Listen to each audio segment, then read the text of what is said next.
would be good. Who's that?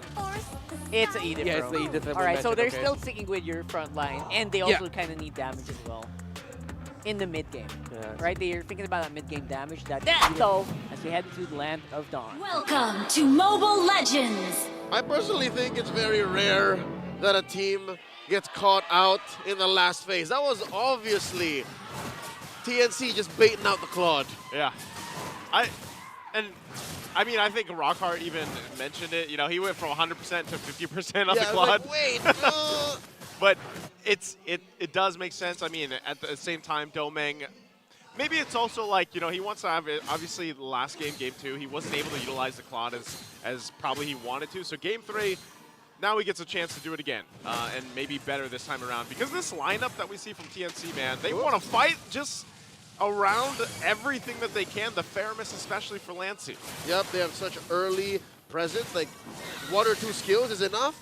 And look at that, they just outnumber Aurora, and they just dominate and take the Little Wonder. Like, there's nothing Aurora could do.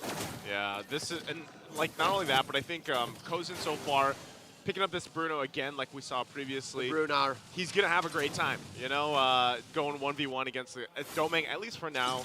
I think that'll change, especially if we get to that late game and then the Claude is online, has that Trinity, and then can work through that. Whoa! But right now, it's going to be up to this. Both roamers. Look at Escalera. DK. Take a couple shots. Gets the flicker defensively. Kazin, Lancey, do they still want more? Retribution going to be used too. Drags him in a little bit further. Demon Kite, though, will be able to escape and stay alive. Joseph, he's not faint. You see how Demon Guy was like, all right, cycling out of the way. Whoa, whoa, whoa. JK. You want some? Yeah. You want some? I'm happy to see that Aurora do not want to take this lying down, but this is the first time we've seen TNC actually get some momentum series-wide. Yeah. Usually they're very strong early, mid, and then they just gas out. Here, they're coming off a big win, and they could score their very first point in Season 14. Maybe Aurora is thinking, hey, they might be vulnerable to little micro mistakes. Little micro mistakes themselves. I would say both teams obviously had their share of those throughout the series. Little ooskies. You guys probably caught some of those, but really what it comes down to is game number 3. And I would say both teams obviously learning throughout the series here already, kind of making their adjustments. I don't know if this is going to play a part too, but you guys saw it here on the international stream.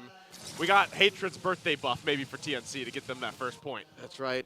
J-Lord watching from the sidelines, switching it up with Lancey now on the Faramis. Check out bottom lane. Kozin pushing back, Doming. And now the fight breaks out. Heads going to drop the Glorious Pathway, and now the fight for this turtle still going to break out. Edward jumping in with the Infernal Pursuit. But Kazin will pick up the objective. A big implosion going to come through. They collapse down, but Heads is taken care of. First one to go down in the exchange, and now Kazin. Enhanced swords out. He's back to safety. Only one down, but Rora, they get a kill, trade it for the objective. Look at this. Domeng, despite getting so close to death, looking Domeng for the creep steal. Escalera knows, does he? Oh, you know, he's okay. He's he did all those shots not to get it. Not to get it. I mean, he was going to freeze the lane anyways. Yeah. Kozin gets sent back home, able to top up and then farm back up. Heads here going to try to stop Edward from a recall. Oh, Heads does it. Edward, though, he's tanky enough. Heads is just kind of, you know, wants to annoy him a little bit here in the top side from going back. I think that's a successful technical knockout, man. Yeah. He sends back Edward and then denies him the plating. Yeah, true. That's a good deal. That's a good deal. Value. Heads. Got a good head on his shoulders. He's thinking with his head, man. Yeah.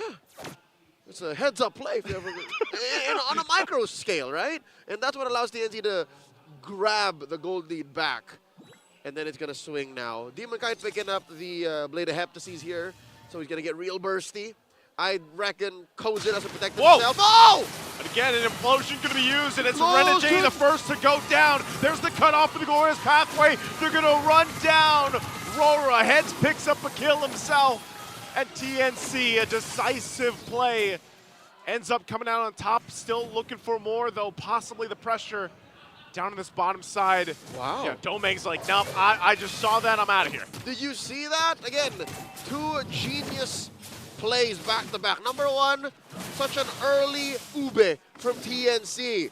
Who would have thought that there would be 5 members of TNC in that bush and in that river at 4 minutes? That's what caught him off guard. And then eventually, again, kudos to Doming.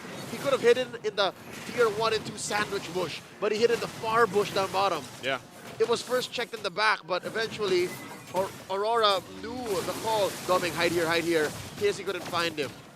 I think that's what they have to wait for, too, is Doming, obviously, to hit that power spike himself. But RORA will get the second turn of the game, so they at least even out the objectives in terms of that. But still looking, of course, for that first turret to get taken down as well.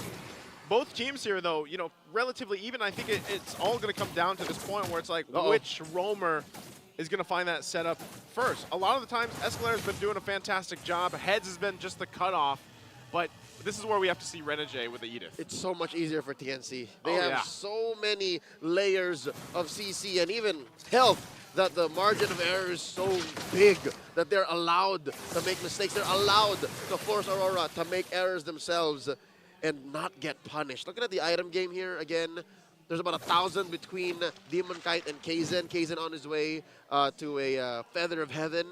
And then looking at Kozin and Doming. How big was that gold lead? I was looking at the gold lane. Clause, yeah. For the gold lane, it's not too much of a lead. Like this time around, Doming's done a better job at keeping the gold closer, farming it up, just getting there. Part of that too is just because, you know, if he has to, like if he's in danger, he can just blazing do it in the wave. Obviously, right? Renegade gonna make the decisive play on Kozin. Kozin won't be able to escape Demon Kite this time around.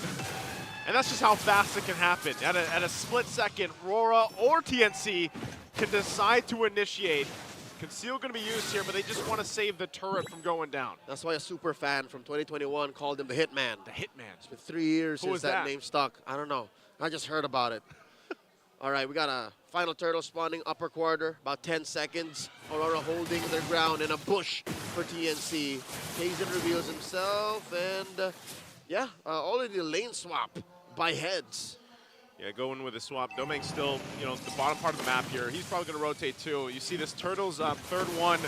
RORA's going to start it up, take the positioning. They might just grab this too. They can burst it. Yeah, I don't think anything's going to happen here. TNC decides to not go for it, pay attention elsewhere. So little by little, RORA has found themselves in a better position to go toe-to-toe against TNC. That's right. Aurora used their rotational speed. Because again, look at Doming, look at Demon Kite.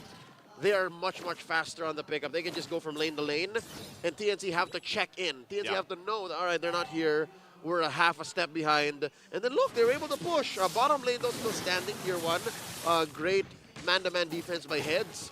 But again, Doming a half step ahead, able to take advantage of top. And this is the hard part here for TNC is also trying to keep tabs on Doming, because if you just let him do this on Claude, you know that at some point he's going to be locked in. He's going to be just chunking down your tankier members as well. And it's tough to catch him. So TNC, they're kind of forced to just kind of stay together, have their own form of this Ube strategy in a way where they got to play around Lancy, they got to play around Escalera. Where's he going to get those implosions? But hopefully Kozin can shine on the Bruno, because still great damage there, especially in the mid game. And that's what makes TNC's game plan so simple and beautiful. Whoa, whoa, whoa, whoa, whoa! Again, Heads trying to get out of here, but he can't take any pathway through that. RORA finding a good pickup here. Heads is rolling. I wonder what the play there was. The rest of TNC were very far off. He pressed the Revitalize, so something tells me he was calling for an actual fight. Yeah, I guess so. Unless they were buying time elsewhere, but Aurora have those lanes locked down. Yeah, every lane is just, in favor of Aurora right now, so not sure on that either. And you got 20 seconds for this Lord to be up. Aurora definitely, managing the waves they need to. They might still put some pressure in the mid lane, or just kind of let that tier 1 stand. But you can see them already centering up around the objective here. So TNC, with the lineup they have, they got to go in full bore, full swinging, and Kozin, especially Kozin here, he's got to keep track of the positioning. That's the only thing that's worrying here for TNC's gold laner is positioning. If it's out of place, his flicker's down, then he doesn't have the slide, he's going to be in trouble. Even Edward can catch him off guard. Demon Guy can burst him. He definitely needs to protect himself. Luckily, there is a Faramis, a Nether Realm to get him top, ready to reposition. Lord Shuffle already commenced.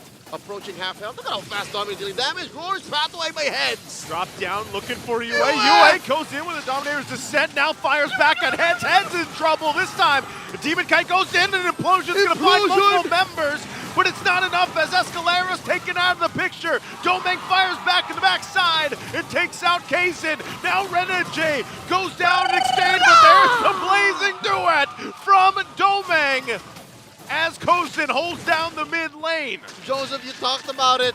The positioning of Kozin might be key. The fragility of one Bruno compromised TNC's damage output, which led to a winning trade for Aurora. 3-2. Make it 4-2. Lassie just respawned. Oh man, I gotta throw it out there. I wish I had a soundboard every time I played Claude and Blazing Duet.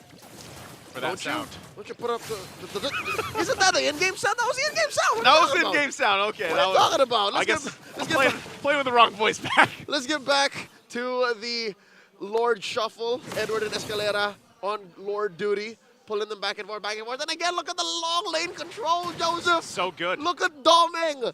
He's playing with some of the architects of the Lord Dance, evolved through 2021, 2022, 2023. Mastered the basics. Dexter, Edward, even Ewan knows what to do in a Lord fight. Again, the focus on Heads. They want to take him out quickly, and Implosion's going to be able to find multiple. Renegade taken out of the picture for now when Edward jumps in the backside. He's taken out. Kozin trying to fire back. Still trying to stay alive, but they're pushed off the fight.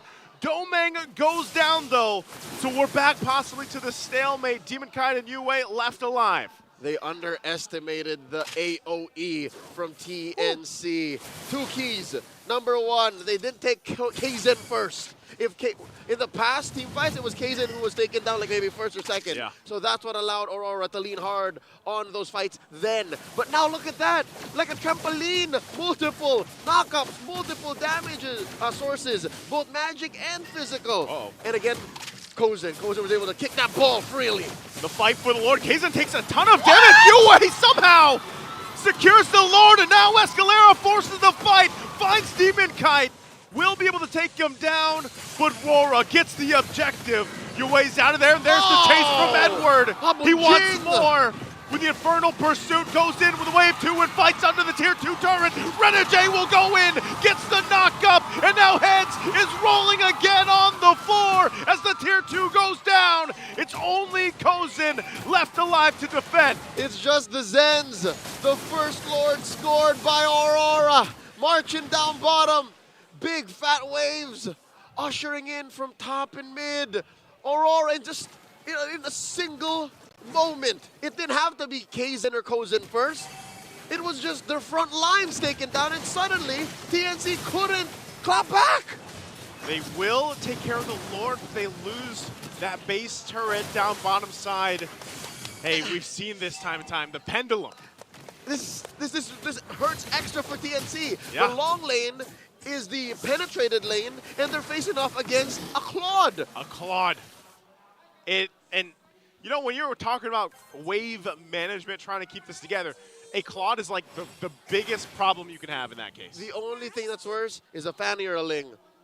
Or a Chip. There's long lane control. Yeah. TNC have to macro out of their minds. I'd sprinkle a Moskov in there too. That too, yeah, You could exactly. just, you know, exactly, that too. SOD up to the fight. Yeah. But at this point, TNC backs against the wall. You know, you can see how far this pendulum has swung. Now, you mentioned this earlier, Leo, is as long as Kazin isn't the first to go down, or at least, you know, their front line stays healthy enough to get those ultimates placed correctly. Checklist. The checklist is there. They can still win a team fight. For sure. Because even looking at the items, like, they're in fighting form. They are able to fight off. The only thing is Kozin, you know, he doesn't have that defensive item advantage that Domeng has. He has the wind of nature. He doesn't have room to build it. Exactly. He doesn't have room to build it. He literally there he is. He a just got glass cannon. There it is. All right. So that's his only defensive item. He can defend himself from Demon Kite and Domeng, but he can't against UA. Okay. I don't think he can even defend himself against Edward. Oh. Conceal! They want to fight this. Conceal can be used with Glorious Pathway, and Edward jumping in again with the Infernal Pursuit. Whoa! They're going to get a huge knock-up here. The Winter's Crown's going to be used as well, and Domeng fires off the backside of the Blazing Duet, pops the Wind of Nature, and focuses on Heads. Lancey and Kozin running to base. The full force of Rora still alive. That was team fighting excellence. Renegade finding the back angle, making the most of that full combo, taking down 3, and it's free. Aurora in the base. Only 2 left, waiting for the rest of the team. Deleted off the map here, and RORA will take this series in a 2-1 fashion. It's lights out for TNC as the Northern Lights take the series 2-1.